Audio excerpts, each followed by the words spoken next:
भारत का कद दुनिया में एक बार फिर बढ़ गया है। इस बार FATF ने भारत को मनी लॉन्ड्रिंग और आतंकी फंडिंग के खिलाफ नियम बनाने वाली समूह में जगह दी है। इससे पड़ोसी पाकिस्तान और चीन को मिर्ची लगना तय है। ये भारत के लिए बड़ी सफलता मानी जा रही है। सिंगापुर में 26 से 28 जून तक हुई बैठक में FATF ने भारत की ओर से जारी म्यूचुअल इवोल्यूशन रिपोर्ट को स्वीकार कर लिया है।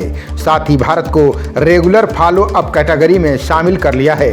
ये कदम भारत को मनी लॉन्ड्रिंग और आतंकी फंडिंग जैसे मामलों से लड़ने में काफी मददगार साबित होगा। फाइनेंशियल एक्शन टास्क फोर्स ने मनी लॉन्ड्रिंग के खिलाफ भारत की कोशिशों की सराहना की है।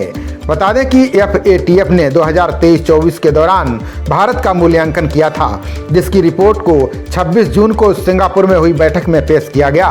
बता दें कि G20 देशों में सिर्फ 4 देशों को ही कैटेगरी में जगह प्राप्त है। ये भारत के लिए मनी लॉन्ड्रिंग और टेरर फंडिंग के खिलाफ लड़ाई में एक महत्वपूर्ण उपलब्धि है। FATF ने भारत के कई कदमों की सराहना की है, जिसमें भ्रष्टाचार, धोखाधड़ी और संगठित अपराध से आए पैसों को मनी लॉन्ड्रिंग में बदलने के खतरों को कम करना है। इसी तरह नकदी रहित अर्थव्यवस्था की तरफ बढ़ने के लिए उठाए गए कदमों की प्रशंसा की गई है। वहीं जनधन योजना, आधार और मोबाइल जैसी योजनाओं को लागू करने और नकद लेन देन पर सख्त नियम बनाने को फायदेमंद बताया गया है। बता दें कि सरकार के इस कदम से वित्तीय समावेशन और डिजिटल लेन देन में काफ़ी बढ़ोतरी हुई है। इससे लेन देन पर नज़र रखना आसान हो गया है।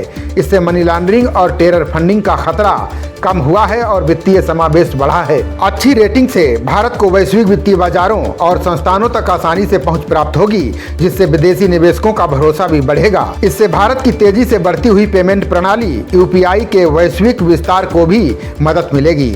बता दें कि भारत पहले से ही FATF की संचालन समिति का सदस्य है। इस अच्छी रेटिंग से भारत को समूह के कामकाज में और भी महत्वपूर्ण योगदान करने का मौका मिलेगा। Financial action task force money laundering, terror funding और अंतर्राष्ट्रीय वित्तीय व्यवस्था की मजबूती को खतरा पहुंचाने से रोकती है।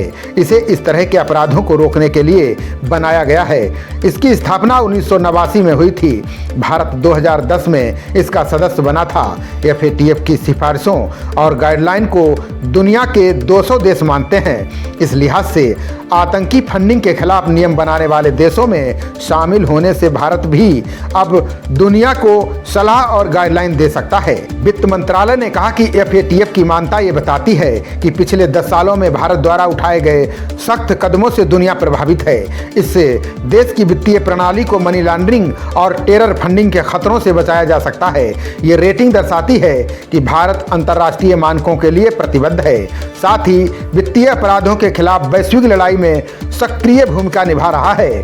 ये बता रहा है कि भारत अंतर्राष्ट्रीय मानकों को लागू करने में सबसे आगे है। खबरों का सिलसिला जारी रहेगा। देखते रहिए जनप्रवाद। नमस्कार।